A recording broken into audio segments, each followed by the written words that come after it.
Welcome back to Nocturnal Frequency Radio, live on the New Visions Radio Network and simulcasting on our YouTube channel. And I said, welcome back, Alex. That's fine. From Well, last week. Welcome back from last week.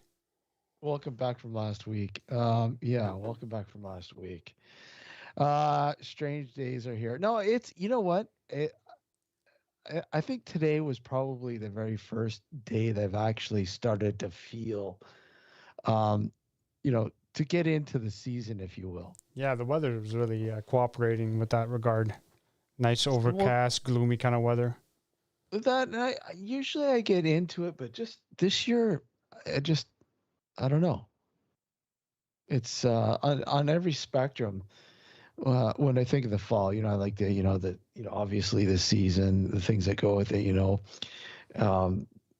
and movies and all that kind of stuff. But just, I don't know. I've had a hard time this year so far. Well, it's been tough because of everything that's gone on, right? So it's not. Yeah, but I think it would have been tougher last year, don't you think? It would have been, and this year should have been a bit easier. But still, I mean, you still have that in the back of your mind with everything that's going on with the pandemic and everything. It's not, 100% back to normal. So you still have that worry. You can't really do the same things you could before the pandemic, like the trick-or-treating part of it. You could do a haunted house, but you can't be as interactive. I know, for example, like the haunted house that I used to do with my old neighbor, it was very interactive with the kids, and you can't really do that this year. Even this year, I mean. So it's a hamper. Is that something you miss though? It is. Now that you've moved and not. I mean, are you gonna go and help your buddy set up this year? But I've always done that, even before the pandemic, right? I've always used to do that. No, I know that, but I can't remember. Did you do it last year? No, last year we didn't do it. Yeah, are you doing it this year? No. If anything, they're going to just put some decorations up. But again, it's not going to be the haunted house experience that we've been doing for years, just because you literally can't. Right. So we're just going to, they're probably just going to put up some decorations like they did last year and just have candies out on the porch and have the kids come and grab them. Right. I want to say hi to the folks in chat so far. Number one fan and punches, catches, and Frank. And Mars is there. I want to say thanks for tuning in and or watching the YouTube stream. I got to get used to this, man. I'm still not used to this. I'm still thinking radio. Yeah. And but this is cool. Hey, Simon, how are you? I'm not seeing the chats for some reason. No? No. Maybe you've been banned already. Yeah, maybe. Look at that. Your own show. Your own show. You're banned. Christ. Oh well. Yeah. So, what's new? Nothing. I have to keep it going. Well, of course. Let's skip the routine and just look at. We've got our good friend Richard Palmisano with us this evening. He's been on the show countless amount of times over the years, and I want to welcome back. Well, welcome back, Richard. It's nice to be here. And I'm always amazed on your library in the background there. Mm-hmm. Now, if I said, if I named a book or something, would you be able to walk back there and pick it out? Possibly. He'd have to look up his Rolodex. No, not Rolodex. What are those things called? Those old style library things. I forgot the name of them. Yeah, exactly. Oh my God, yeah, those things. Oh, talk about old. Yeah. Talk about old, yeah. It's not that old. It's not that old? It's not that old. It's not that old. Well, Google's what? 96? That's old.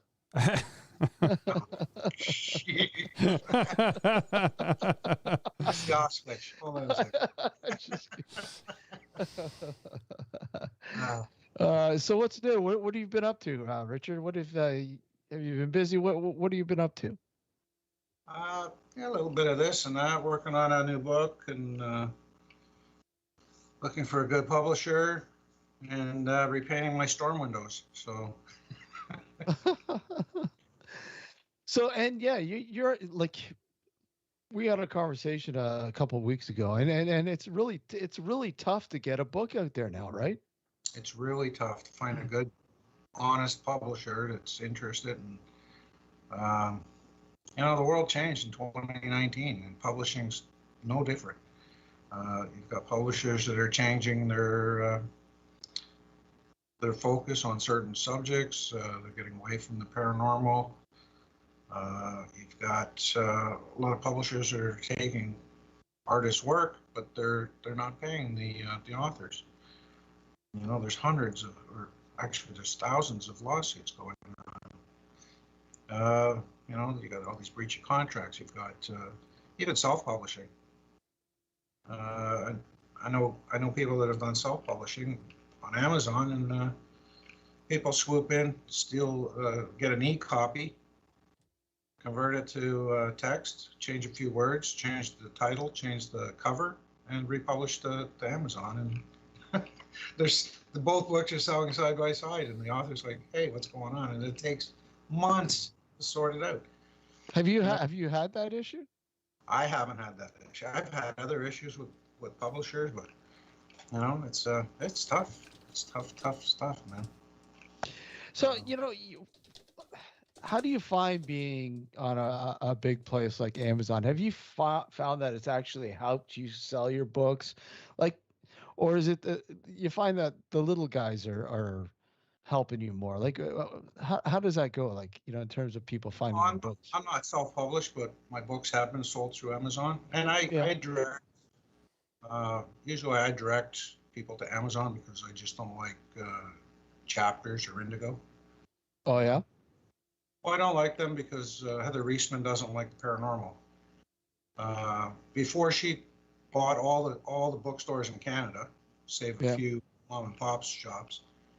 I don't know if you remember the world's biggest bookstore, or even had a nice section of paranormal books. Since she's taken over, she's limited paranormal. She's reduced those shelf sizes. Even Kohl's, if they carry anything, it's usually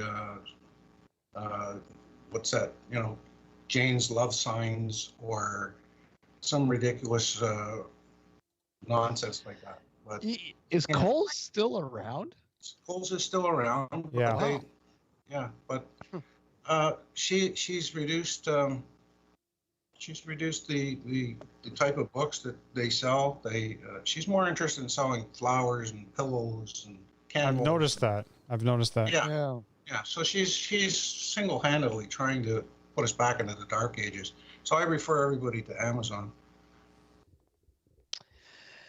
Yeah, that's scary. I mean, let's go to Indigo and have a book and campfire with a cozy chair. And when Indigo bought Chapters, I thought it was all over at that point.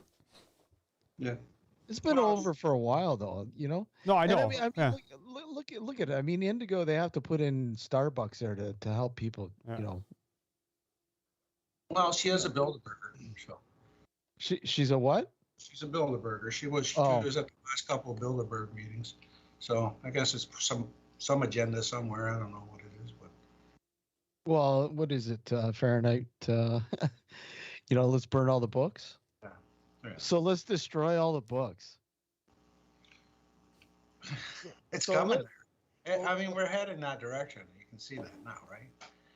I mean, cancel culture, and how many things are we going to tear down before we realize we can't remember what we did last week? You know what they say, if you don't remember the past, you're doomed to repeat it. Yeah, absolutely. But eventually we won't remember to say that because that book will get burned. And, yeah, exactly.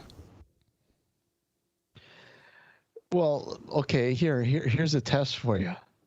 What was the last book you guys read? H.P. Lovecraft. Which one?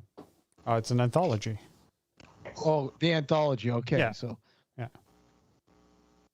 Look! I think Richard is. I think Richard went into this labyrinth of a library to get it. Is he get? No, We can't see it, Richard. You got to put it right up to the camera in front of you. Yeah. No, it's not working. You get it. Yeah, it's this house is haunted. Nice. This house is haunted. Yeah, Playfair. Oh, Playfair. Enfield Haunting. Oh yes, classic haunting, classic. Do you know much about that one, Alex? Which one? The Enfield Haunting? Yeah. Yeah, I know a little bit about it. Yeah. It's about a poltergeist activity that was going on in England. Well, somewhere in England. Richard, did you know much about that case before getting into that book? I did, yeah. I watched a couple documentaries on it. And then that got me to get the book, and then there was a follow-up book, the Enfield tapes. Yeah. Oh yeah, the tapes. Which I got. Black Swan publishes that, so I ordered it from them. Now, yeah, that's a classic case, and one of these days we're going to. We've talked about it a couple times on the show, but sparsely. I'd like to talk about it at greater length. I think with somebody who's in the know about that. What I wanted to start off with, Richard, give a little bit of a background on yourself for the new viewers and listeners that may not know who Richard Palmisano is. What you see is what you get. No. Very blunt. I'm a bit of this and a bit of that. I started. I had a love of the paranormal since I was a child. Lived in a haunted house, raised in a haunted house. So I was wondering what those noises were, and the whispers and the shadows, and then when I was 18, I figured I was old enough to get into the paranormal, to actually do it seriously. So I started a company, which was the Searcher Group, and that was 1979. So 42 years, I guess, I've been doing paranormal field work. I've written and published 5 books. I've talked to these guys a couple of hundred times. Yeah. I was actually in one of your books, very briefly. You were in the book, yeah. The one for the CNE. I was at the CNE at the Stanley Barracks. That's where right. We witnessed the fire extinguisher moving by. So hanging on a wall, 40-pound fire extinguisher. Swaying. So he really isn't a ghost deterrent. For the most part. For the most part, except for the odd exception, right? Yeah. Anti-ghost. Yeah, exactly. Anti-ghost. Hey, you want your haunting clear? Just call me. That's right. Yeah. So would you say the the buildings surrounding the CNE that you're able to investigate, was that your biggest project, do you think? Your biggest undertaking? No, I don't think it was my biggest project. For notoriety, I would say it was my biggest project. Yeah. It was a lot of buildings, a very tight timeline. It was a lot of work to do. We did it in 13 months. We had to have it done in 13 months.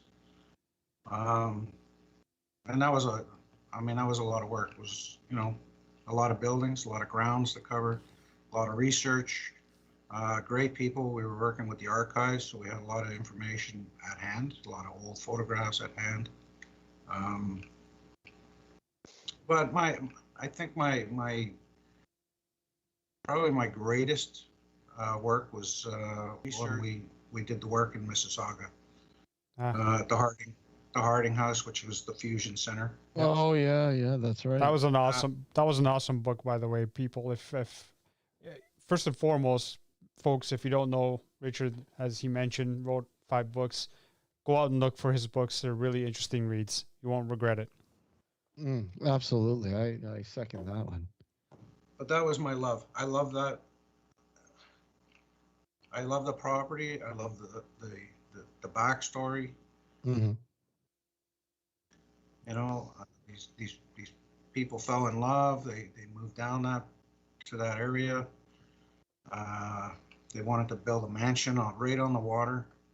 They bought the waterfront property from the farm across the road, which was the gold medal farm.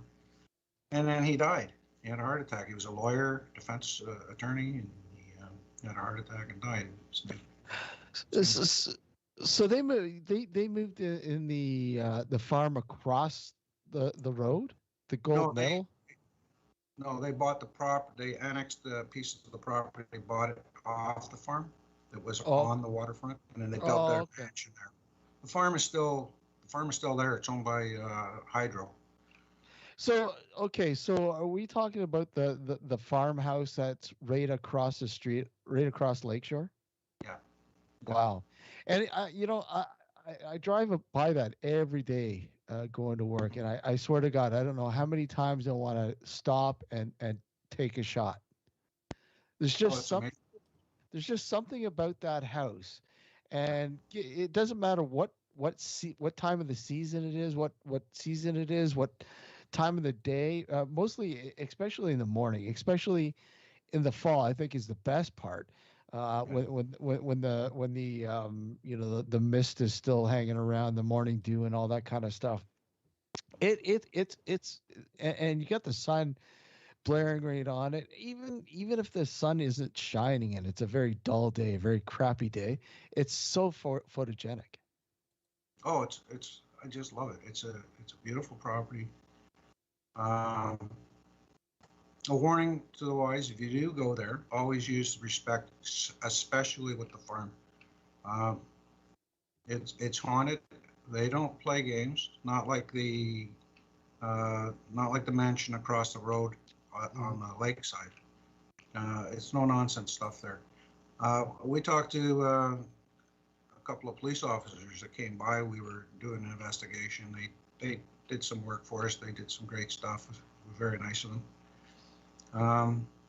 But even the transients that used to break into that house looking for shelter were so terrified. Even though they needed shelter, they were so terrified that they used absolute respect in that house. They wouldn't do graffiti, they wouldn't urinate in the house, they wouldn't do messes, they wouldn't do anything like that. And even though the windows were boarded up, there was old curtains, and they would take the wire hangers and hang them in the curtains, because those curtains kept moving around at night, and it was it's very bizarre, but it's no nonsense there. Well, the neat thing, I mean, I don't think it's boarded up anymore. The windows are reinstalled and everything else. No, it's boarded up. No, look closer. Those windows are hand painted. Oh, wood. Really? Yeah. Oh, But okay. they did preserve it. They put a new roof. Yeah, they're not glass. It's painted look glass, but it's not. I'll have to take a closer look then, for sure. Yeah, have a closer look. And the Fusion Center, which is the Harding House, you can drive in there and look around. It's gorgeous. They made a lot of architectural changes in the house. Kathleen Harding, her master bedroom's gone. It's a stairway now, unfortunately. So that's probably upsetting her to no end. But.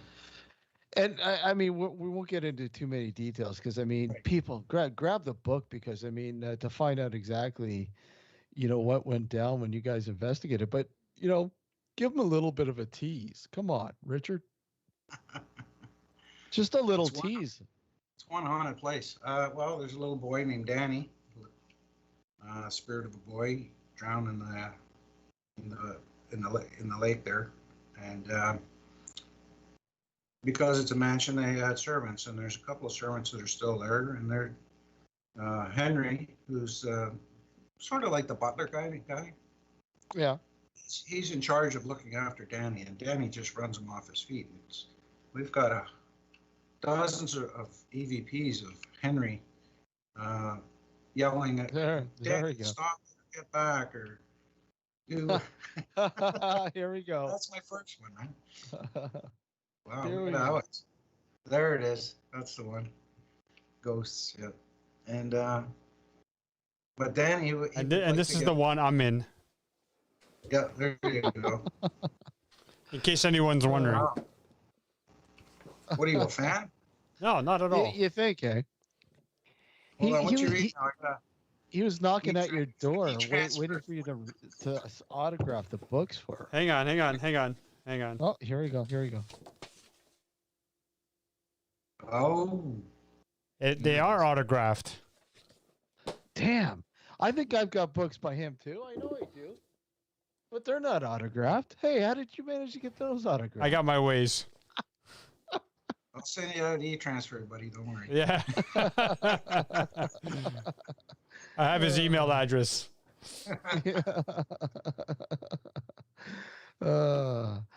So yeah, okay. So yeah, the Fusion House was I know that's how I pretty much found out about Richard.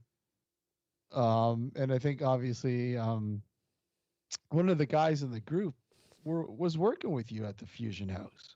Grant, yeah.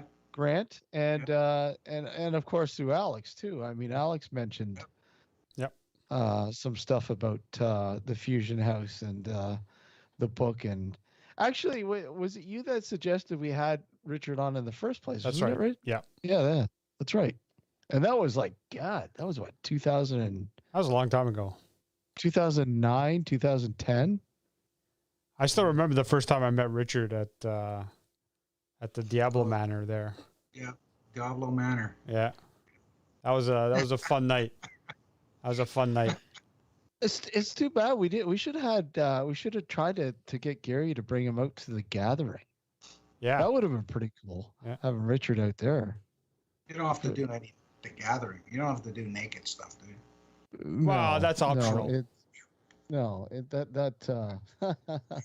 you gotta be careful with the people who wear the strap-ons. Yeah. The what? The strap-ons. Yeah, I'm busy that day. So. Yeah. Okay. He's busy that day. Yeah.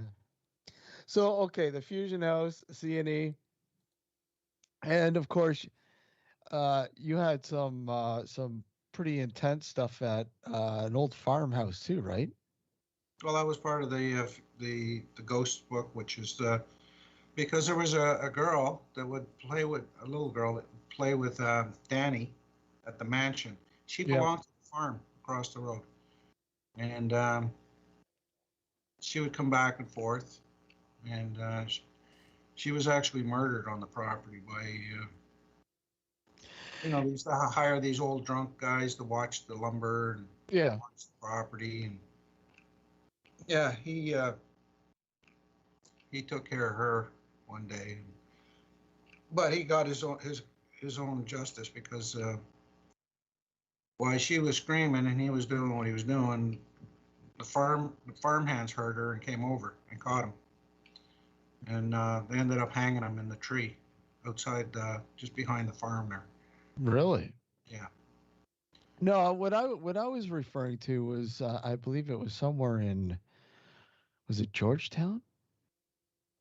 Yeah, Georgetown. Yeah, that was one of our last works there. Yeah. Yeah. And this is this that's a part of the book that you're working on now, or is this the book that you're working? Well, there's two books. Okay. Right, Meeting Place of the Dead. Yeah. And then there was a second book, which is not published yet. Yeah. I'm trying to find a publishing house for it. And that would be, the title is Dark Haunting. But if you have that book, you're going to be very disappointed. I have Meeting Place of the Dead. He does have it. No, I'm trying to find my book. I have Meeting Place of the Dead on ebook actually. Oh. So I can't get Richard to sign it. I have it in my other library. Your other library. Yeah, the one in his basement, the dungeon. There it is. There it is. Yeah, the sequel to that is Dark Haunting. Yeah. Oh yeah, I did sign it. Steve, enjoy it, buddy. I was only kidding, right? I wouldn't leave you out, Steve. I know. Come on. I know. Amazing book. I love this book, man. I gave you that in Tim Hortons. I remember that. You do remember that, eh? Oh, a shameless plug for Tim Hortons, of course. But yeah, that was yeah, great book. I love the book, man. It's amazing. Well, if the other one comes out, you'll love it even more because if you think that story's odd, it gets really weird.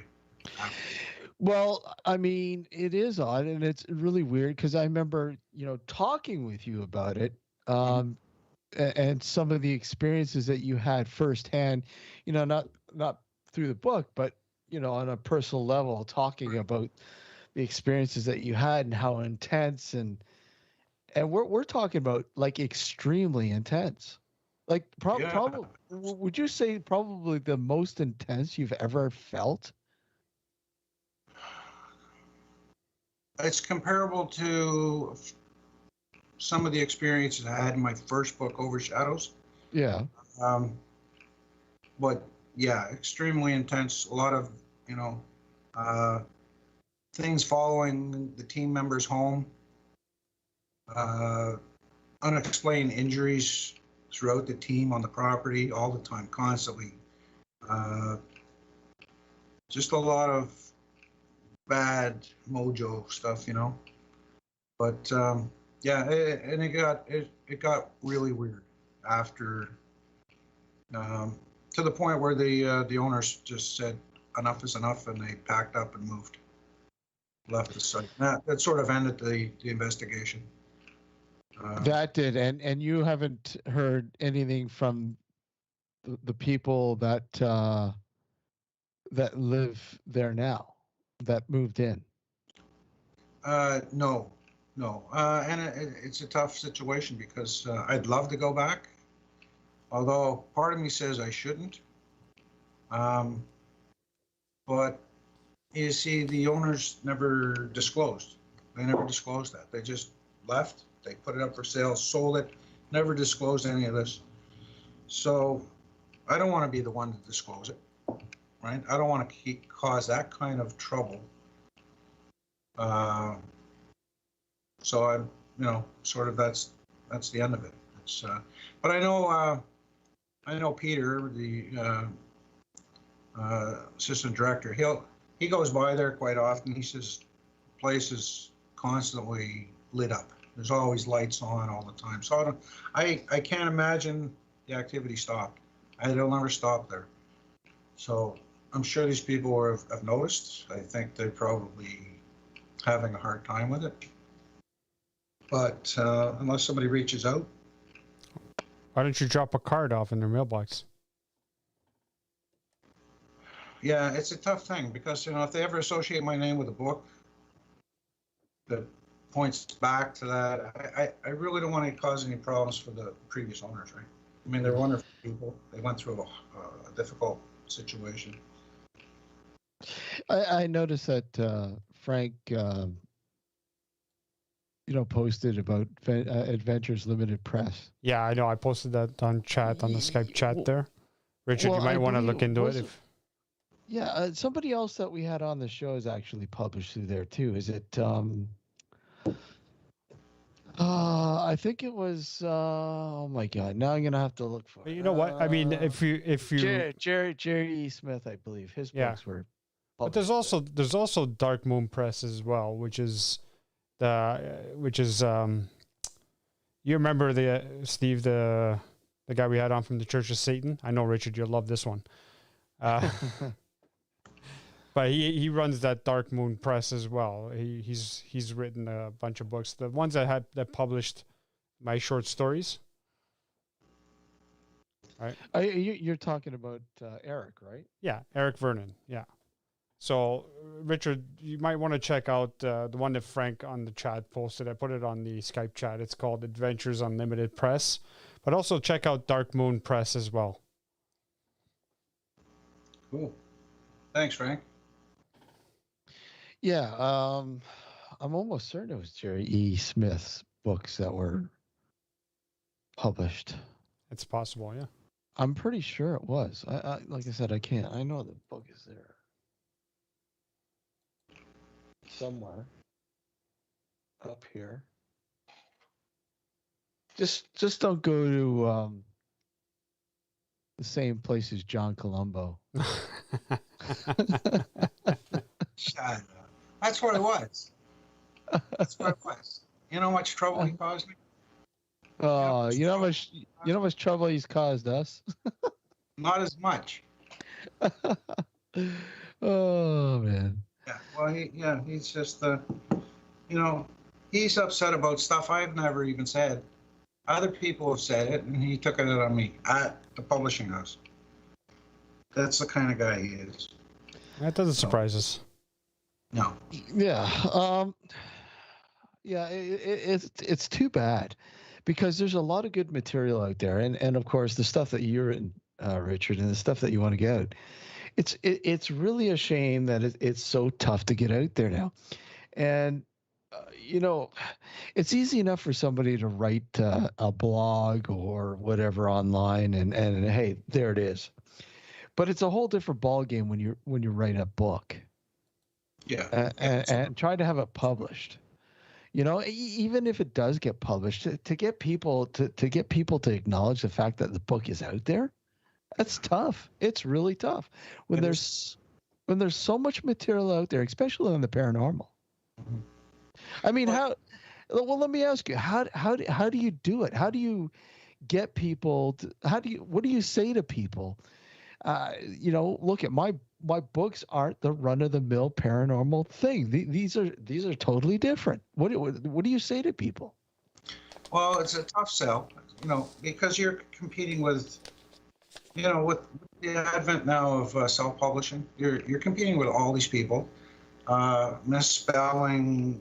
Don't check any of the facts. Say what you want. A lot of it's nonsense, more fiction than nonfiction.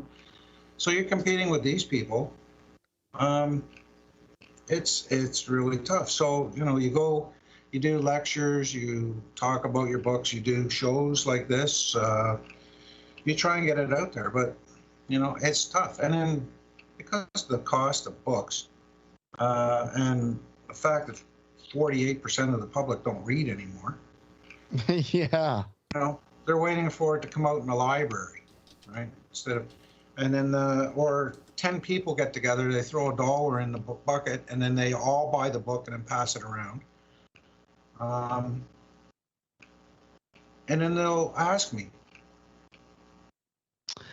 A lady asked me, she had a copy from the library, and she asked me, why don't you do more books? And I said, well, nobody's supporting me. This is all out of pocket. It's costing a fortune to do this. And she goes, well, and I said, where'd you get that book? She goes, well, from the library. Well, how does it support me? It's, you know what? I'm an Italian guy. Italian people have big families. I can name 3 people in my family that have my books. That's it. I can't even sell to my own family. I got a guy on my team that's only maybe read 1 book because I gave it to him. So when your team isn't even supporting you, don't get me wrong. I got a great team. They all read the books and everything, but I'm just saying there's one guy in the team. I don't think he's ever read any of the books. Come on, are you telling me your brother's read all your books? Read them, and he's probably the top seller. I'm just kidding. He buys them off me when sometimes Thunder will have a sale, so I'll buy 10 copies of something or mix and match. Yeah. He'll call me and says, hey, do you have any copies? Because I can sell this. He's probably sold more than Amazon for me. Really? Right? Yeah. Because he's always meeting people, talking about it, and they'll say, oh, I get you a book, no worries, right? No. Yeah, he's amazing. That's hilarious. But it like I said, it's really tough. It's people just don't understand until they jump in the ring and say, look, I'm going to write a book. And then they find out the hard way that, it's easy enough to write. Well, it's not easy enough to write the book. I mean, that's another stage that's tough. Yeah, it's just as hard as writing the book is just equally as hard as publishing the book. Unless you got money and you want to self-publish, right? But then, it takes the credibility takes a hit because there's no legal involved, right?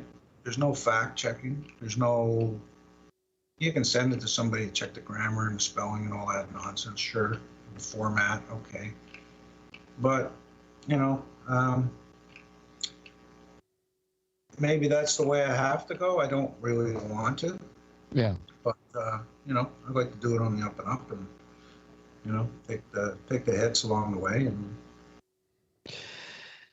we're going to take a break here in a couple minutes. When we come back, I want to revisit a case that we covered several years ago. I think it was 2013 when the case broke our desk, and we had what we call the Bubble Boy. Guys, if you don't know too much about the case, I mean, we'll talk about the case here with Richard, because Richard was a part of the show that we broke this story on I think it was 2013. Richard, you were on the show, and another good friend of us, sadly no longer with us, Stephen Rambolo, who was on the show. And we'll show the pictures. Well, we have 2 out of the 4 pictures that we're going to show during here on YouTube. I mean, if you're not watching the live simulcast on our YouTube channel, you won't be able to see it. If you're listening to us on New Visions Radio, we might post them somewhere so you can see them. I don't know, maybe on our Facebook group. I don't know, but basically, we're just gonna revisit and sort of talk a little bit about it, and then we'll talk about a little bit more. I want to get your take on the multiverse and it's sort of how it's reshaped the way we think about the paranormal, and how theory on the paranormal might have changed over the last few years. Because let's face it, it's changed dramatically with new knowledge, especially with the fact that, look at science now, says that we're living in a multiverse, right? Yeah. More or less. So that I think changes a lot about what we understand about the paranormal, what we thought we knew about the paranormal. It's changed it quite a bit. So, we'll get your take on that and a whole lot more, obviously, when we come back.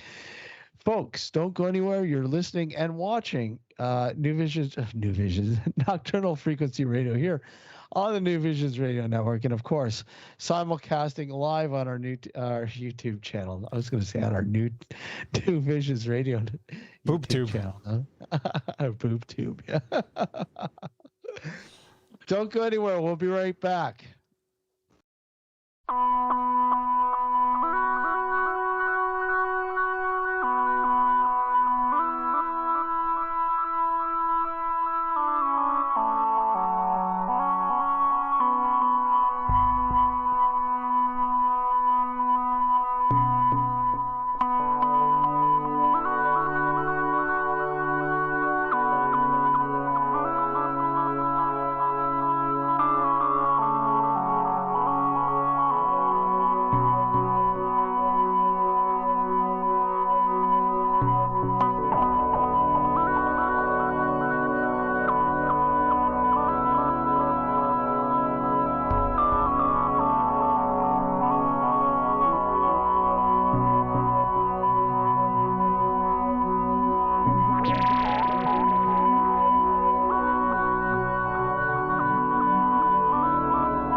I don't know what kind of bone this is. It's rather big. If it's a deer bone, an animal bone, hopefully it's an animal bone and not human. But I think we're gonna have to report this.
We're going to go live.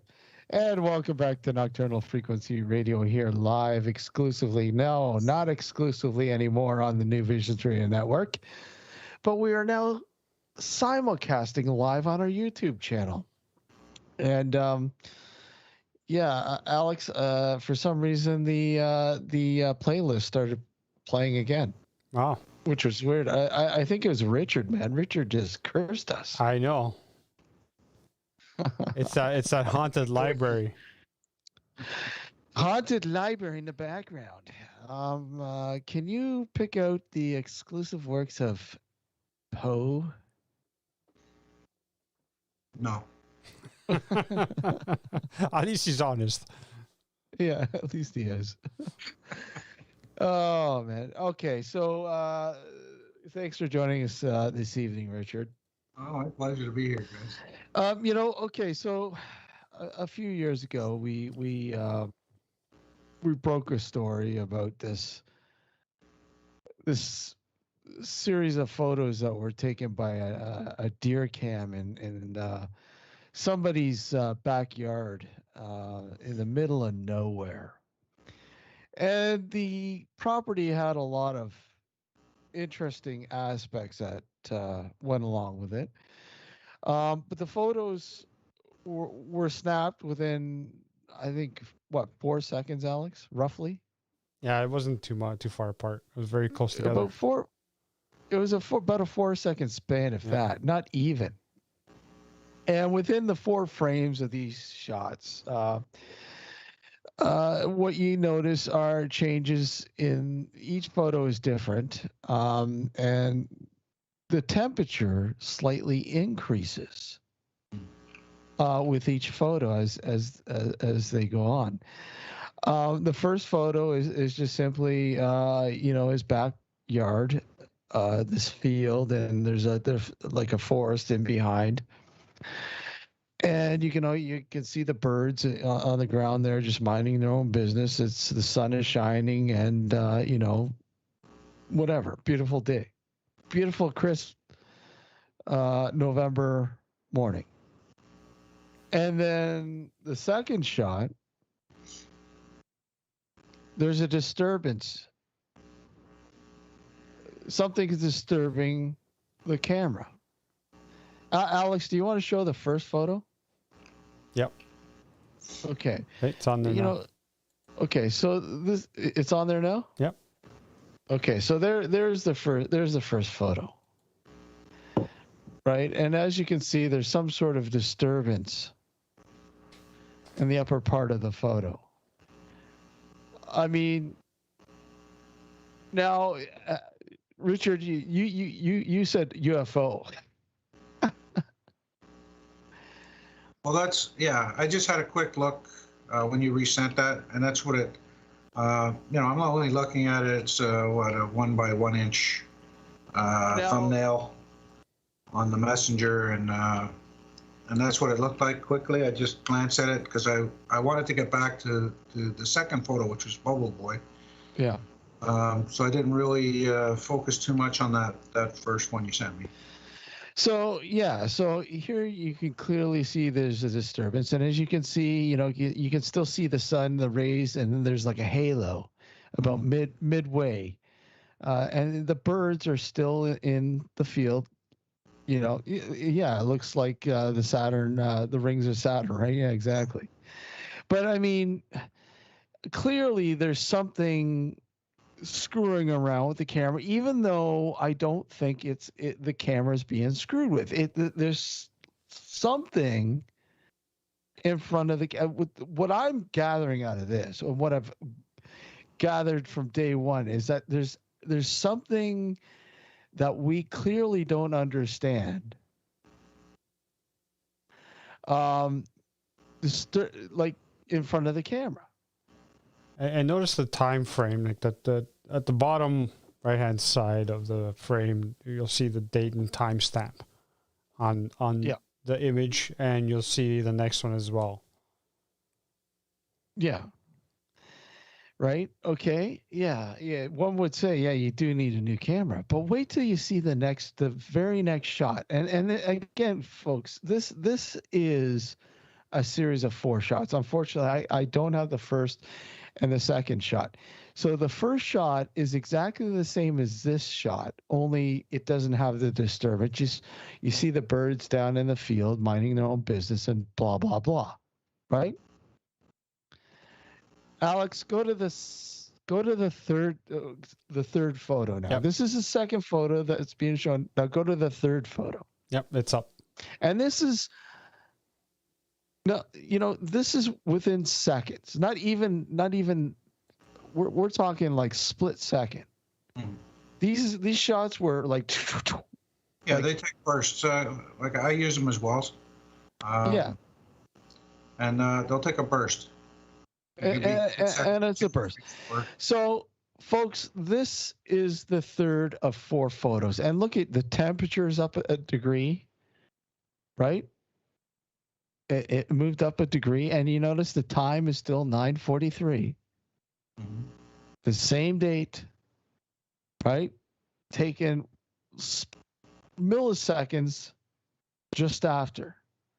And then, as you can see, at the edge of the field, just before the forest, the tree line, there's a figure.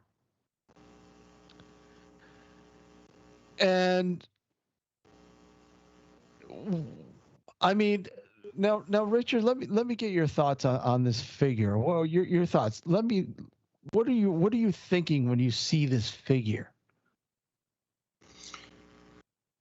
If it's not a hoax, then this figure is coming from somewhere. It's probably, it looks like some kind of energized protective membrane, possibly getting him or it or her or whatever this figure is through a medium. So it could be a protective bubble to get you through a porthole to get from A to B. Yes. Yes, Punches. That's what we call the Bubble Boy. And we've had several photography experts, everything look at this photo, and they're all scratching their heads. Everyone. There's definitely, around that bubble, when you start analyzing this photograph, there's there's an energy halo that extends around this bubble as well. Now, what I'm thinking, okay, when you say it's extending, to me, I'm just simply thinking that it could possibly be just a glare from the sun bouncing off this protective membrane. That's what I'm thinking. I mean, I could be wrong. I could be wrong, obviously, Richard, but that's what I'm gathering just by the shape of the protective membrane. Well, dealing with this stuff, there's no right and wrong. I mean, unless we were there and witnessed it, yeah, any theory is either right or wrong, and we can't prove or disprove either. Yeah. But when I look at it, and I thought about the sun reflective. This thing is coherent perfectly around the bubble. It goes from ground to ground. And it's perfect. It's not, I think if it was a glare, it would be directional. Mm-hmm. But it doesn't seem to be directional. It's a perfect arc that descends upon this bubble, around the bubble. So, if you know what I mean. Now, guys, let me just point out, if you guys haven't, so if you haven't listened to the archives, guys, here on YouTube, you can listen to the archive of the show that we had. Lee, who was the person whose camera took these photos on his property. That can be found in our archives under the Nocturnal Vaults, under Bubble Boy, the mystery of the Bubble Boy. And Richard was on that show with our good friend Stephen Rambelow, who was the writer director of the paranormal show Beyond. And they listened to Lee talk about explaining these photos, and let me tell you, when even before Lee came on the show, and I talked with Lee, I conversed with Lee, and he didn't come off to me like this person who had any clue about technical aspects of reviewing photos or manipulating photos or whatever else. And I mean, when you go in and when I went in and I checked the metadata data of the photos, the files, the actual files that he sent me, nothing was screwed up. There was nothing altered or manipulated. It was as is when the camera shot it. So, I mean, that's the first thing I always go to if there's something tampered with. Mm-hmm. And there is clearly nothing tampered with. I believe the guy. No, I wholeheartedly believe the guy, Lee. And I don't know, what did you think, Alex, about how he seemed kind of like the type of guy that was hesitant at first to come even on the show.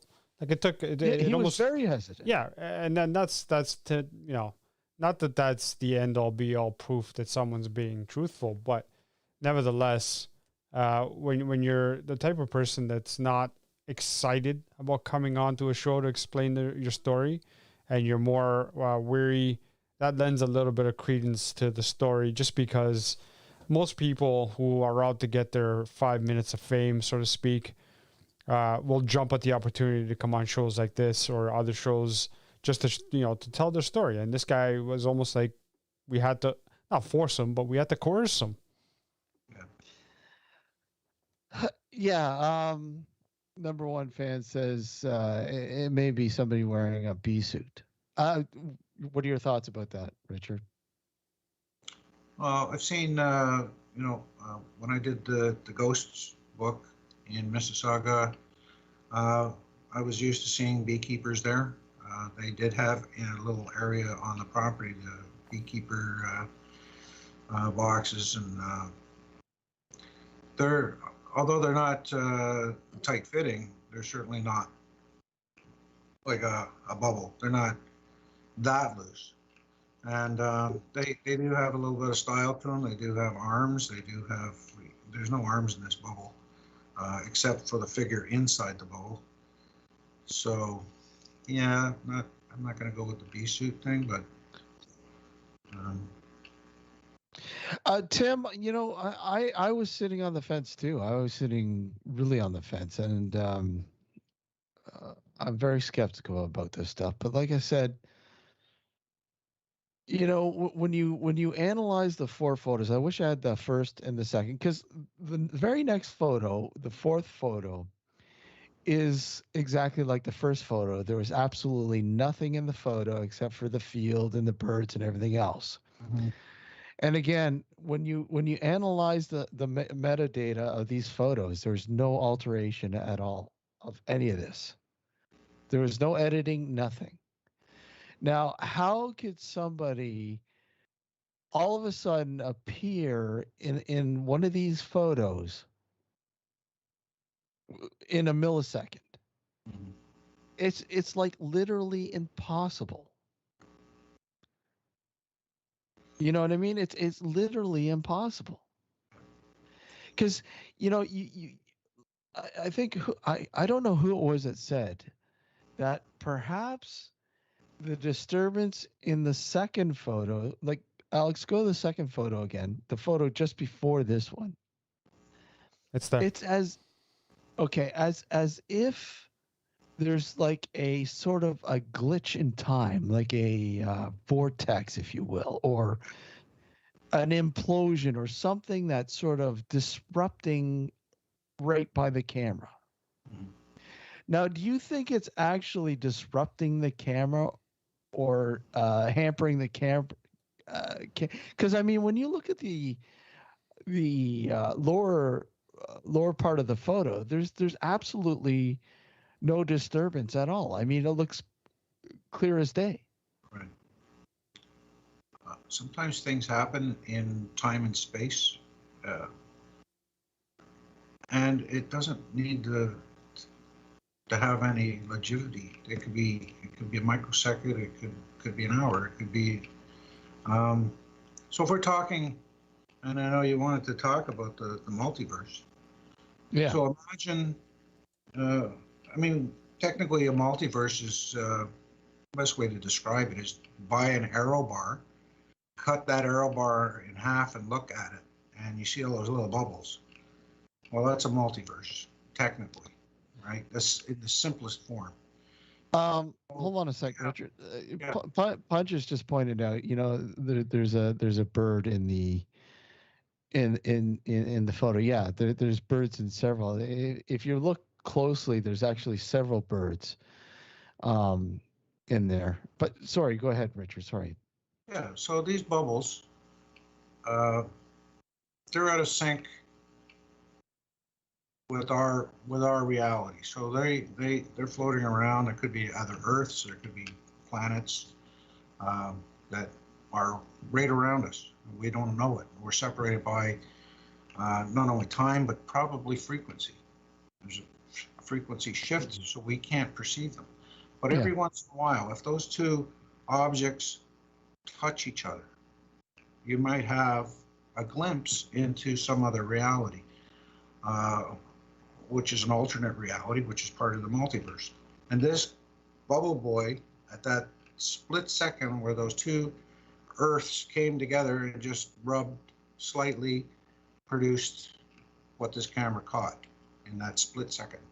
It was there and then it was gone. Now, do you think perhaps this glitch that's in the second photo is the bubble boy in the third photo, traveling from point A to point B in milliseconds? Can very well be. We don't know. I mean, we can speculate, but where he's coming from, where he's going, where he's even from.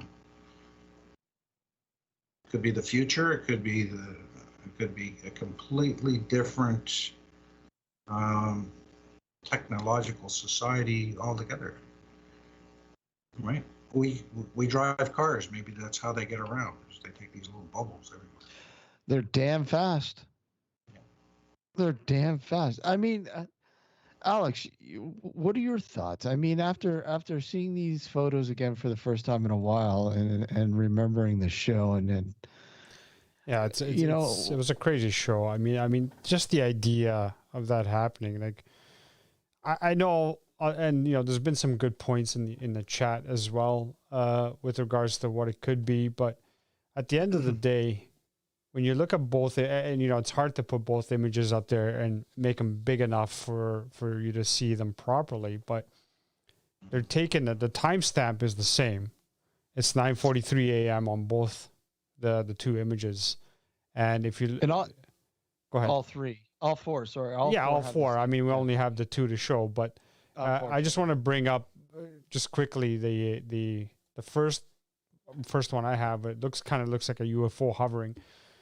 And what I've noticed in the two frames, even though the timestamp's the same, is the fact that the field itself looks brighter in the image with the one that has the sort of anomaly of the UFO shaped anomaly, as opposed to the one where you see the bubble boy in the background. And you'll notice that the tree line is also, kind of, it's hard to see because of the distortion in the first one, or the UFO anomaly, but you'll notice it in the frame. You got the two sort of white tree trunks and then the bubble boys in sort of between the two, and it's in both the images, right? The only thing I can see is that the first image has a brighter sort of field than the second one, and this is from the same cam. It's a deer cam, so it's not like it has a flash or anything like that, right? Yeah. And that's the thing, right? So it's definitely an anomaly. And if you said you've had this sort of data tested and checked to see if there's any sort of tampering, and you said you couldn't find any, I tend to believe something's going on here. What that is, I don't know. And again, look, this isn't the only weird thing. Because I mean, let's face it. He had put this SD card down. He took it out of the camera, and he didn't review it right away. And then when he reviewed it, he looked at he's going through these photos and going, okay, what the hell? He couldn't make heads or tails as to what was going on, what was happening, what he's seeing. He had no clue. And basically reaching out to us and trying to find some sort of answers. Now, he also, again, if you listen to the archive, once again, you can listen to the archive show where Lee was on the show, the guy who, this is on his property, his camera took these photos, and he talks about them, extensively. He also mentions that shortly after this, there was an incident that took place at his place while he was working, I believe, afternoon shift. He was at work, and he got a call from his wife.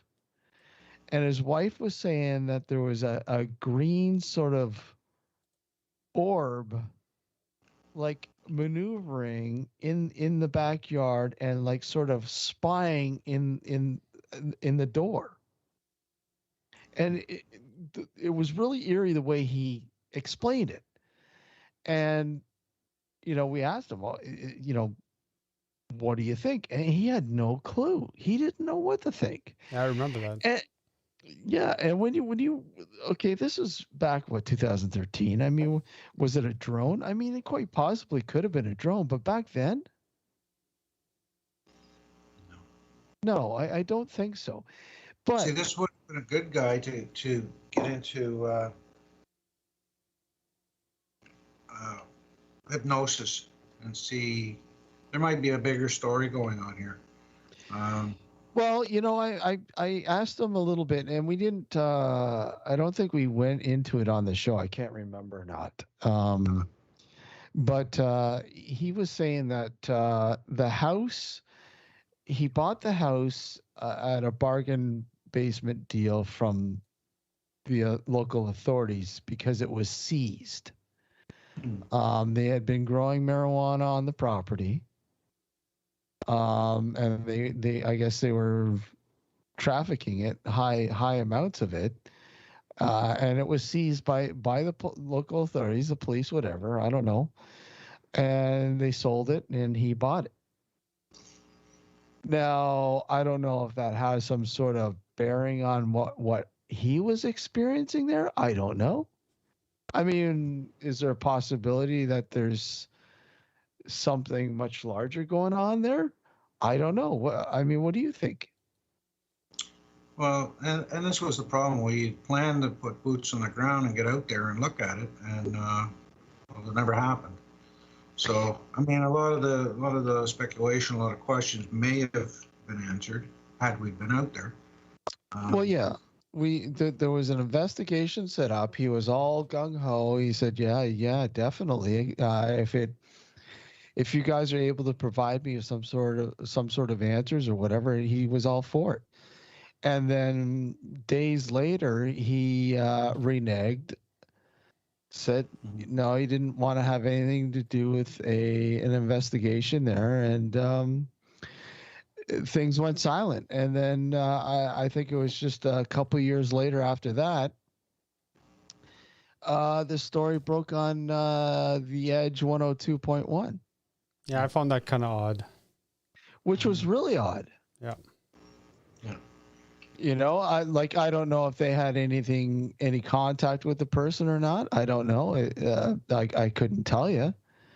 It didn't sound like they had contact. They were just running a bare bones story about a photo, I guess. Maybe they listened to our show. Sorry? Maybe they listened to our show. Well, but how did they get the photo, though? Unless the photo was released online, because I didn't release any of those photos online. Yeah. I didn't. I don't know. Right. So I don't know. Well, you sent me copies. Yeah. A couple copies to examine. Yeah. And they vanished. Because I contacted you again. I said, "Hey, do you have a copy of that?" Because they just vanished. Really? They just vanished. They're just gone. I couldn't explain why I mean, I have photographs that go back 20 years, but yeah, they just up and gone. That's why I contacted you. I said, do you have a copy of that? Because the one you sent me is gone. I can't explain it. Okay, so, all right. So in ending this, or is there something else that you guys want to add to this? Well, going back to the multiverse, the fact that there's, so when objects come into contact, so if these two realities touched, that may explain what Alex is talking about, where it's getting brighter, because that'd be a release of energy. It would also explain why there's a rise in temperature, because those two things you're releasing energy. So brightness, temperature rise. So that may go with something like that. We don't know. Like we said, without being there, and running some tests and some scientific equipment.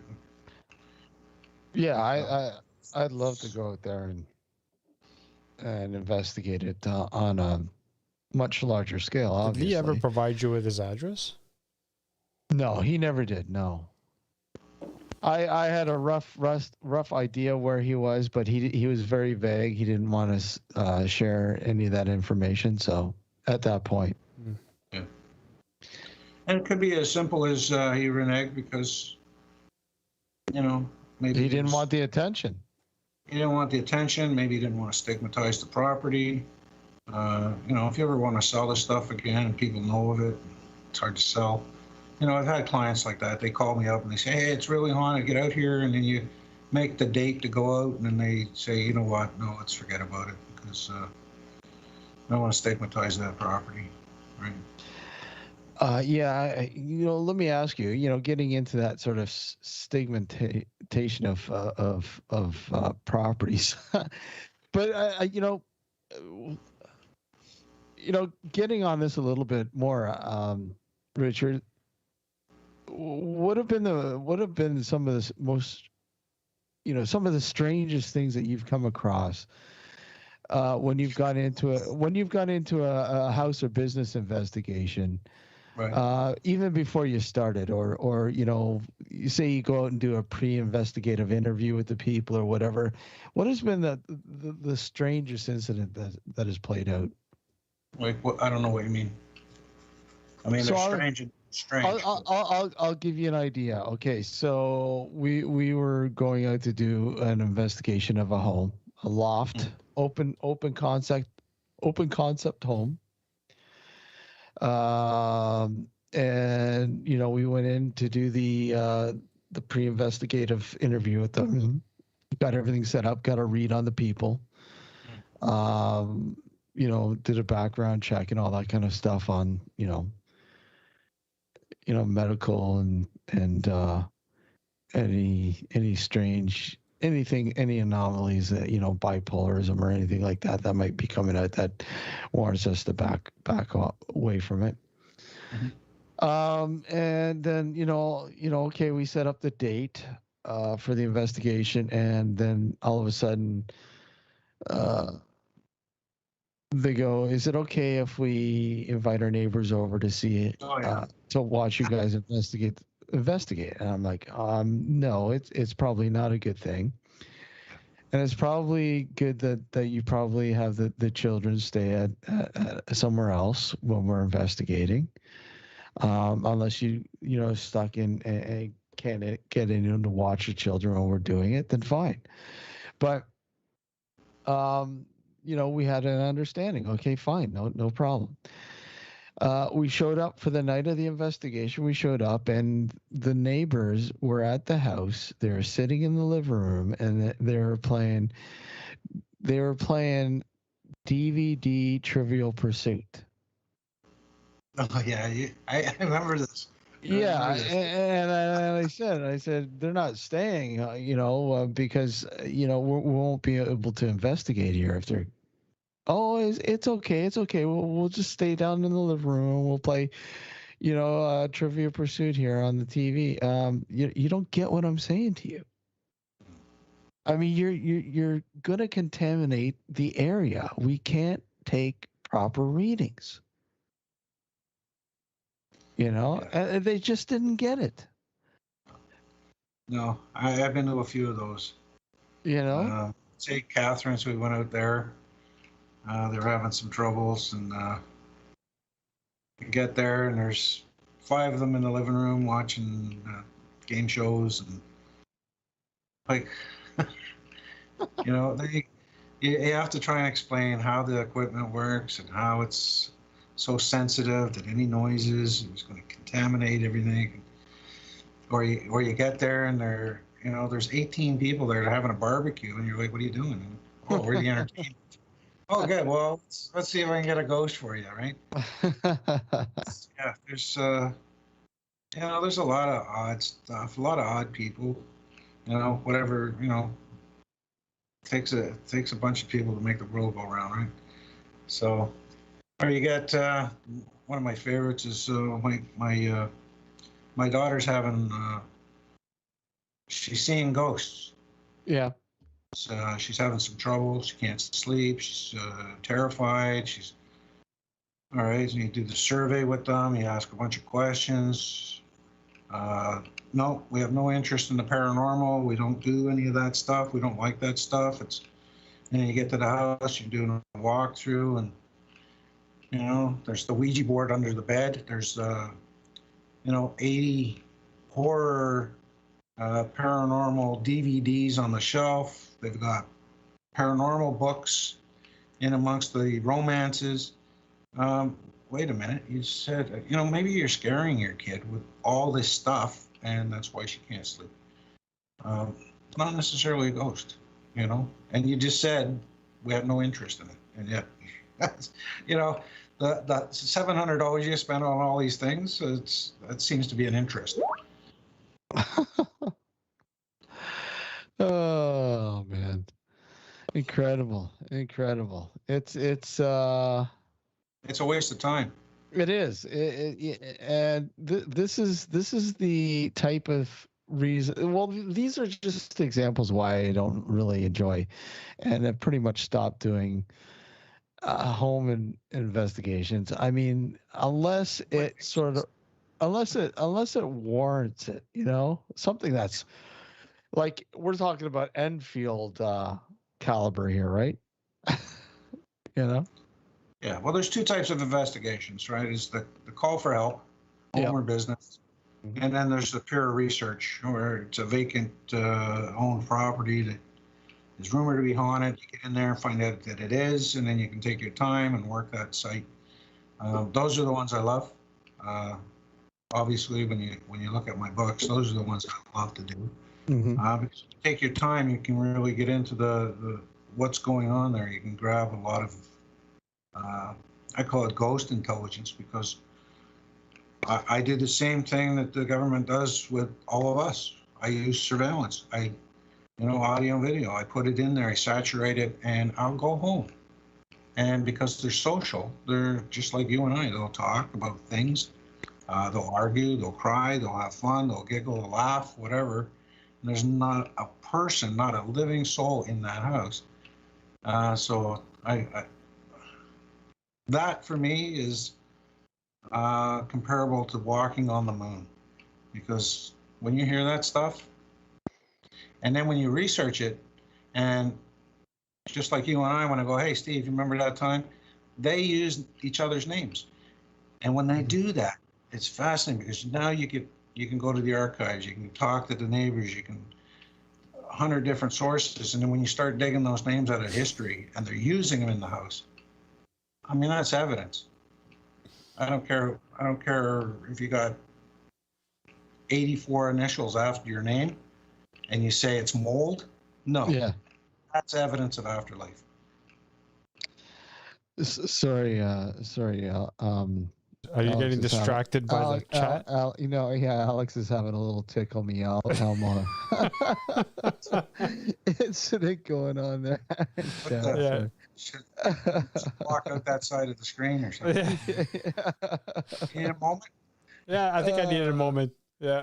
Well, you disappeared for a minute or a second, right? I did, yeah. My video just sort of went to the Skype screen there for support. I got abducted by aliens. It wouldn't be the first time Alex has been abducted by aliens. Nope. They always seem to drop me back off very quickly. Yeah, exactly. Oh, man. The question should be, who's probing who? There's a thought for you. Whoa. Speaking of, I think I'm going to this week. We'll probably even tomorrow. I'll probably release the archives for UFO Ricky. Oh God. For all you UFO enthusiasts, and I'm thinking maybe I'll do a double take tomorrow and release the archives for UFO Rookie and Blood Monarchy, I think. That's a good one. That's a good one too, huh? It is. Do you think they go hand in hand? Hey, sure. But I'm hoping you guys are, you guys are enjoying the archives so far.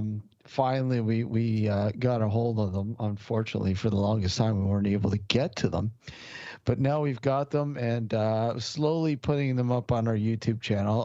Again, they're listed under the Nocturnal Vaults. Those are all some of the old shows that we've done radio only. From the past 14, well, no, I'd say probably the past, 10, probably 12 seasons. That's 12 a stretch. rough, Yeah. about 12, well, it's been about 12, 13, about 12 seasons that there's a whole bunch of archives there. So, yeah, slowly they're going up there one by one. I wish that I believe they're back on. Actually, some of them are back on iTunes. I believe. Even better. I think they're available on Google Play and iTunes and a few other outlets. They're back up there. So if you guys want to listen to them that way, you can listen to them that way as well. Not all of them are up there. I think the first 192 episodes that we did. The first 192, I believe, or 196, something like that, are available on iTunes and Google Play and a couple other platforms. Stitcher, I believe, has some as well. And what was the one I showed you? Again, what was the name of that site again? Oh, fuck. Hold on. Do you remember? No, not offhand, but I have it here. Let me see if I can find it. Media Player or something like that. Yeah, some weird ass thing. I'm like, wow, they're here too. I didn't know they were there. Yeah, I have a couple of our old episodes. No, or actually, I don't think they had any episodes there. Where the hell did it go? I can't even find it anymore. There's a few places. Anyways, they're well. I know. iTunes is available now again. Once again, I mean, they weren't available, I guess, because of who had the rights to them. But they're now unlocked once again, and you can listen to them on iTunes. You can download them on iTunes, and of course Google Play and a couple other platforms. Some of the old, the first 196 episodes, I believe. The first. Can't believe it's been that many. Huh? Can't believe it's been that many episodes. Yeah, I mean that was probably the first 10 seasons. Yeah. Something like that. First 10 seasons, roughly 10 or 11 seasons. Because and if you listen right from the beginning, you'll start to see how our attitude towards the paranormal starts to taper off. I think go downhill. That's not the only, but yeah.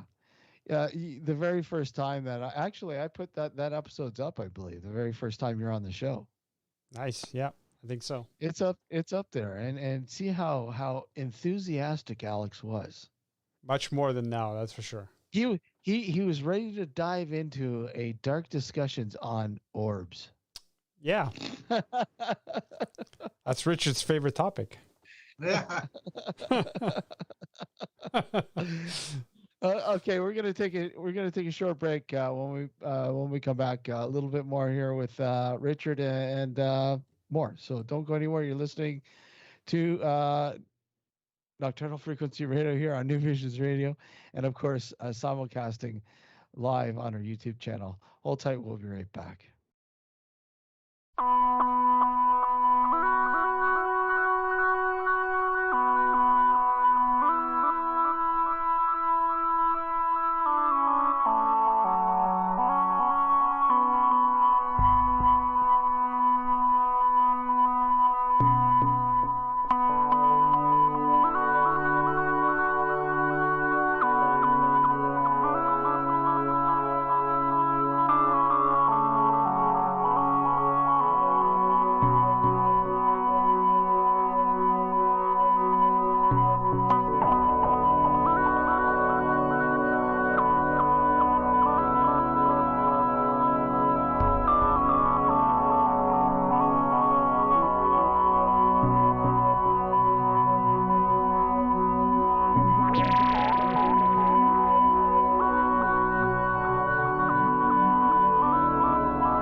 And welcome back to Nocturnal Frequency Radio here, live exclusively. No, I keep saying exclusively on the New Visions Radio Network, exclusively audio-wise on the New Visions Radio Network, and of course, simulcasting visually on our YouTube channel. Thank you for joining us, however you're joining us. We really appreciate the support, and hope to see you guys keep coming out. And yeah, and I'm seeing a lot of a lot of people who've been coming out to the show the last few shows in the YouTube chat, and I want to say thank you guys. You know, people like Frank and Punches and Tim and number one fan, all those guys. Simon. You know, sorry, Simon and of course Joe. We can't forget Marcia as well. Marcia's a mainstay. She's a mainstay. And we've got Redmond, who is listening to us on Mixler, listening to the live radio broadcast. I want to thank you, Redmond, of course, for the continued support on that front. Yeah, so like I said, we did mention, and I think I want to do this a little sooner than later, Alex. I don't know, maybe in the next couple of weeks, perhaps. Have a mindset roundtable. Sure. Because I was talking to Reeves and about coming on the show and scheduling Reeves, who is now putting the finishing touches on Paratalk.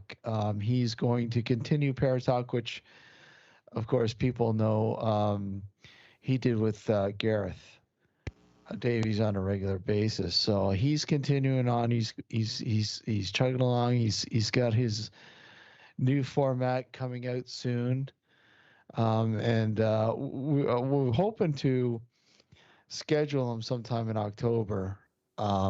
So he's got to get back to me. If so, that maybe perhaps we could schedule a mindset roundtable, perhaps, and I think that will be fun. It will be, yeah, for sure. Yeah.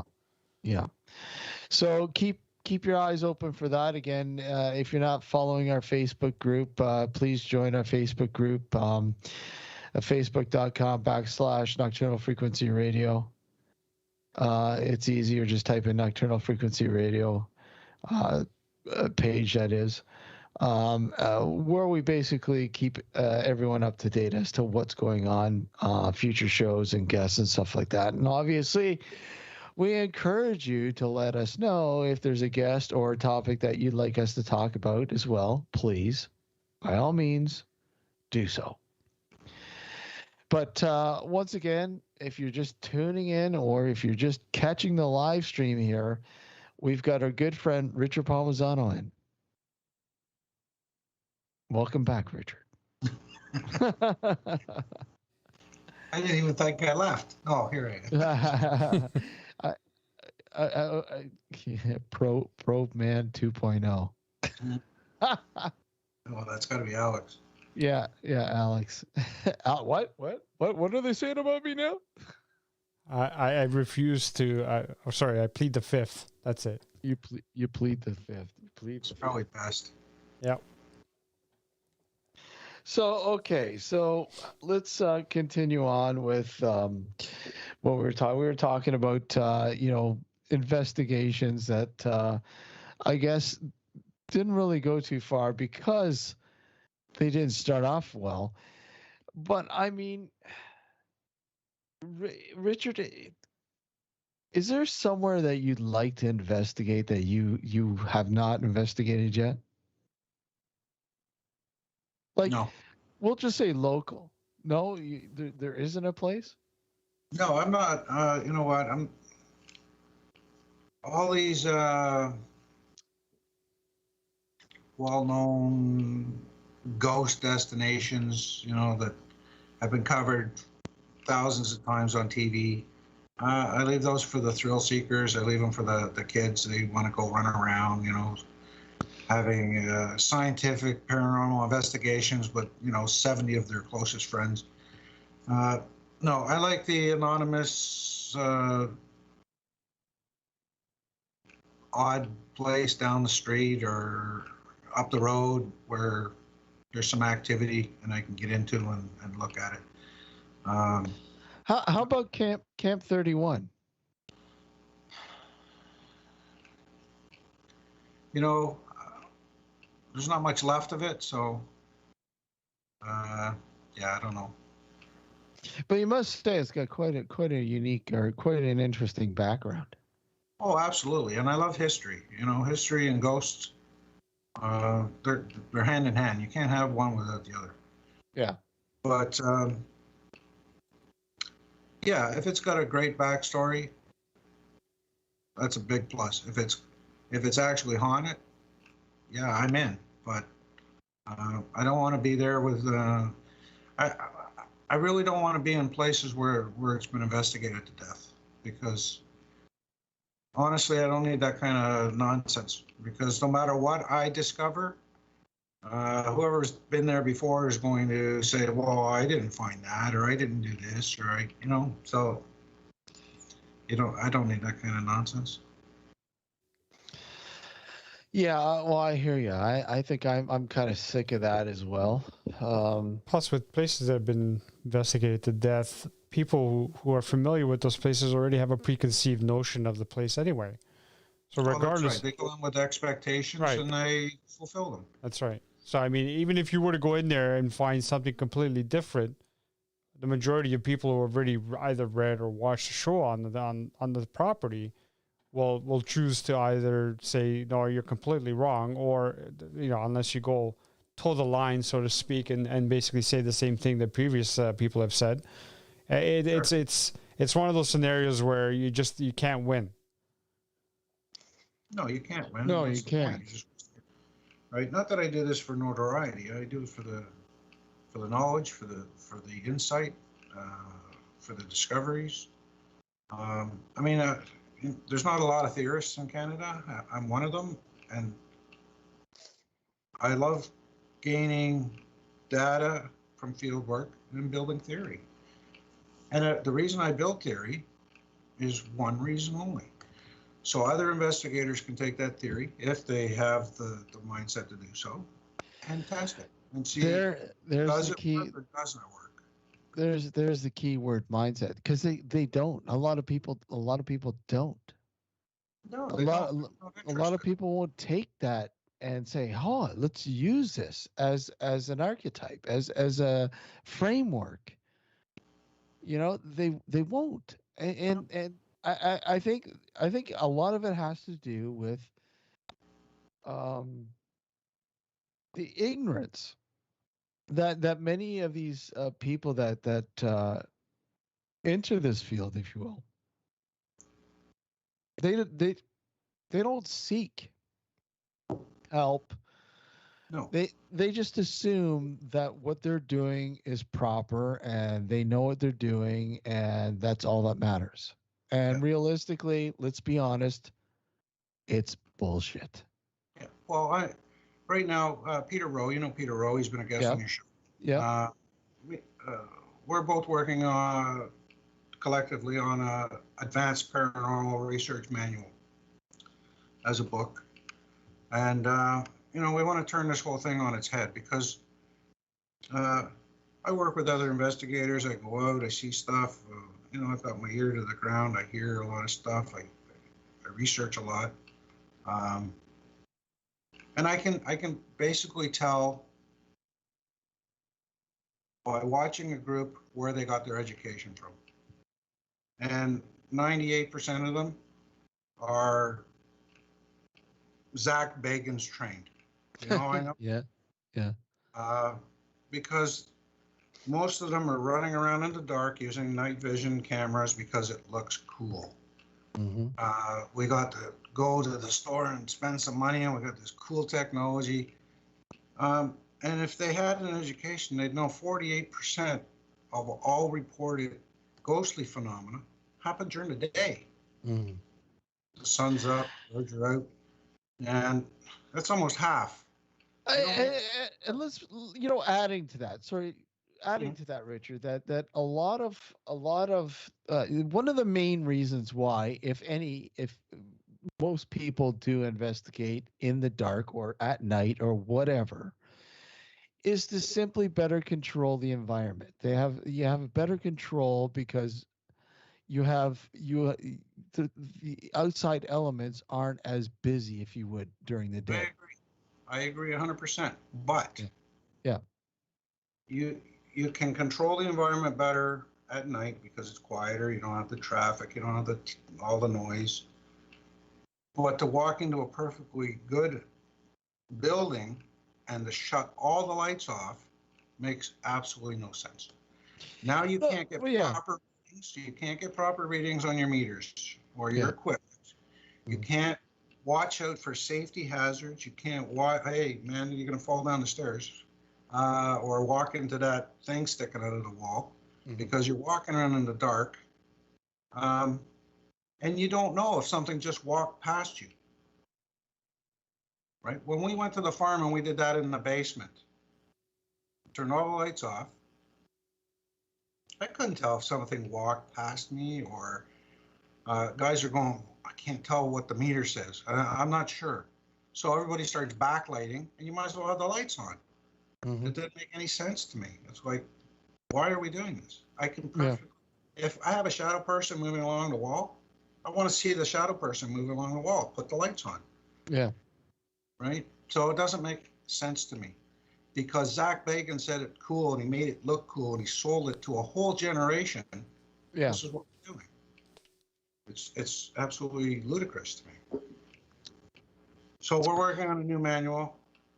It's more evidence-driven, how to, things to consider when you're doing investigations, new techniques, things like that. We want to start turning this thing on its head because a lot of it has to do with, like we just said, theory.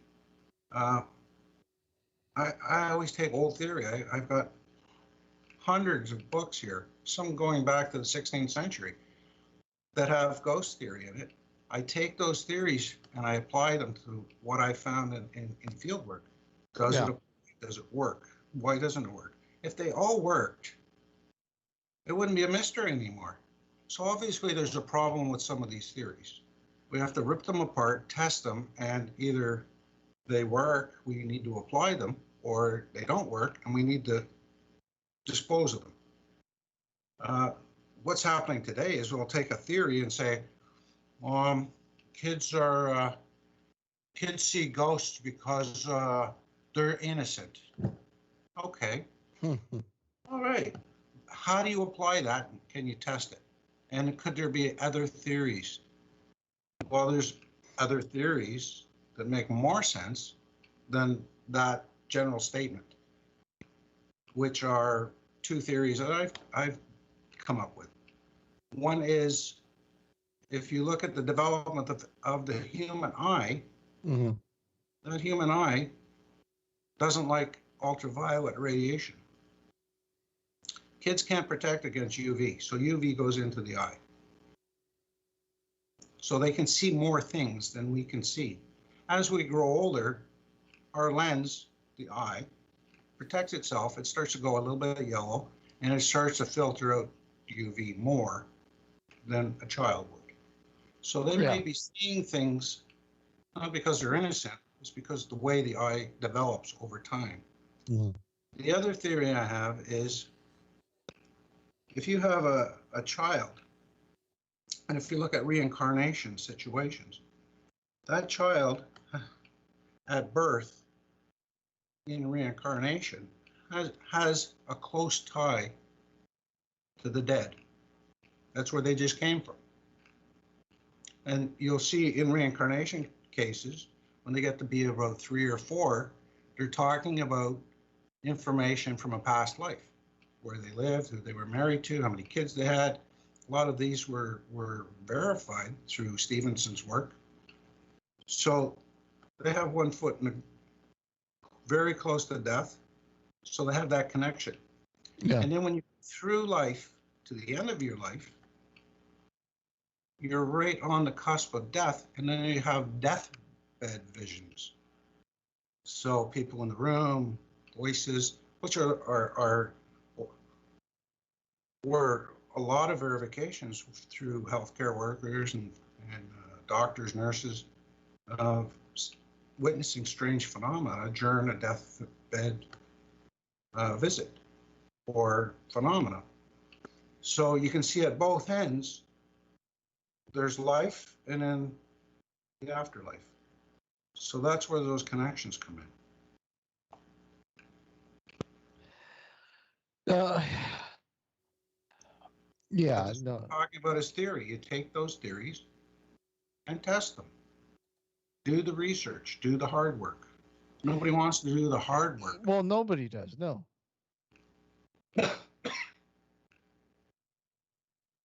Nobody. I mean, it's like when you tell somebody that you have to go through 5 hours of video footage 4 or 5 times. Right. And simply somebody will go, well, that's tedious. That's ridiculous. But that's what you have to do. That's just a portion of what you have to do. Oh, it's nothing. That's nothing. You know, that's a Subscribe to portion of what you got to do. Yeah. You know, and, you know, when you do find something of interest, it's, I don't know, man, but it's rewarding. It really is. Of course it is. My brother, I've seen a lot of analysts that go through this stuff. He's the best by hands down. And I know he's my brother. Maybe I'm biased, but I've seen him work. He does this tirelessly. You know, it's nothing to go running 4 or 5 cameras. And I don't use a DVD system or a DVR system with a bunch of cameras. I have specially built standalone systems. So we're talking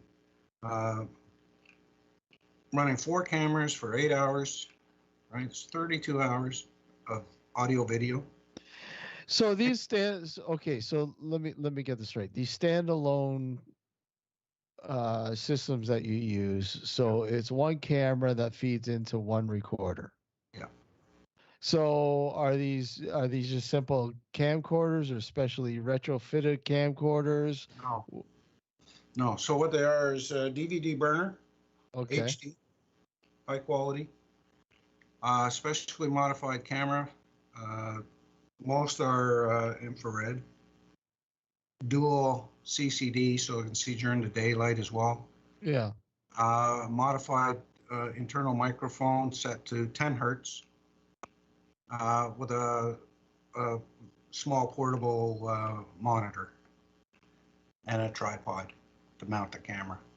And then we can drop them anywhere. So we usually carry 3 or 4 of them on a job. We drop them anywhere, and they can record. They burn directly to DVD, and then we can take that DVD and analyze it. Now, are you the type of guy that goes, look, I prefer physical sort of medium? Like, okay, say when you're doing audio work, you like to use a tape recorder over a digital recorder. I'll use both if I have to. Normally, you use both? Okay. Yeah. I mean, analog, to me, analog is king. Yeah, I love analog. But the cost involved and the storage involved is enormous. Huge. Yeah. I mean, you can, when I go to a place and I shoot 300-400 photographs in a night, I just couldn't afford to do that with an SLR. You know, for a while there, I was using reel to reel. Yeah, even better. You know. But the spools were expensive, man. You're no kidding. Oh man! I found a digital recorder and a analog magnetic tape, mini disc or mini cassette working side by side. I've had more EVP on the magnetic tape. Really? Yeah. On mini what? Mini what? The mini cassettes. Oh, the mini cassettes. Okay. Yeah. Yeah. And both recorders are set to 10 hertz. But I still had more on the analog. Yeah. Sometimes I have duplications. It's odd how it works. Sometimes I'd have a duplicate of the EVP, Mm-hmm. and sometimes it would just be on the analog. So I can't explain why. It's just the way it is. Oh, well, it's that time, Richard. Just let everybody know where they can find you, your books, and all the links that you need to get out there for the listeners and the viewers there, man. Yeah, great. Yeah, so you can look me up.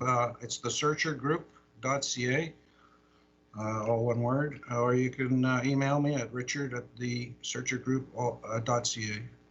And if you go to the website, the books are there, some blogs, some investigative work, a lot of photographs, stuff like that. So yeah, feel free to look it up. Or you can just Google me, just Google Richard Palmisano Paranormal, and you'll get a couple of hundred hits there. Well, I think this year Alex and I are, we'll be doing a lot more dark discussions. And I'm sure we'll hit you up because we've done a few over the past couple of years, but we haven't really dove into some hardcore dark discussions. So I think I'd really like to dive into those this year. And like I said, we mentioned the mindset roundtable. Mm-hmm. Which guys, I know a lot of the guys in chat will probably in the YouTube chat will probably appreciate. And of course, in the future, we'll do some hardcore regular dark discussion, roundtable discussions, and of course, Richard. If you're free, we'd love to have you a part of it, man. Yeah, keep me in mind. I'm always Absolutely. always around. Absolutely, my friend. All right, buddy. Thank you for joining us. Yeah, thanks, guys. Thanks, Richard. All right. Have fun. Be Take safe. care. You Yeah, too. Take care. Take care. Bye bye. Always great to have Richard on the show. Yeah. I love how it says I kicked him out of chat. I did. I kicked him out, man. Kick him to the curb, man. Kick him to the curb. By the way, folks, that was the 70s porn. No. That's 70s porn. Yeah. Oh, it's 11 o'clock. It is. Well, next Sunday night we don't have any plans yet, but we will. I'm sure we'll get things organized. Look, Kevin's in there. Hey, Kevin. What's up? Kevin, he finally decided to make an appearance in chat At the end of the show. At the end of the show.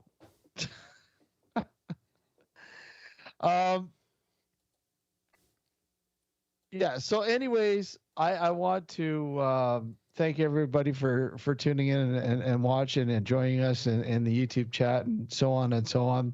We will be back next Sunday night, of course, 9 p.m. Eastern Standard Time. And of course, details will be posted up here on the YouTube channel, of course, and our Facebook group. Thank you. Please like and subscribe to the show tonight. Until next Sunday night, take care, everyone.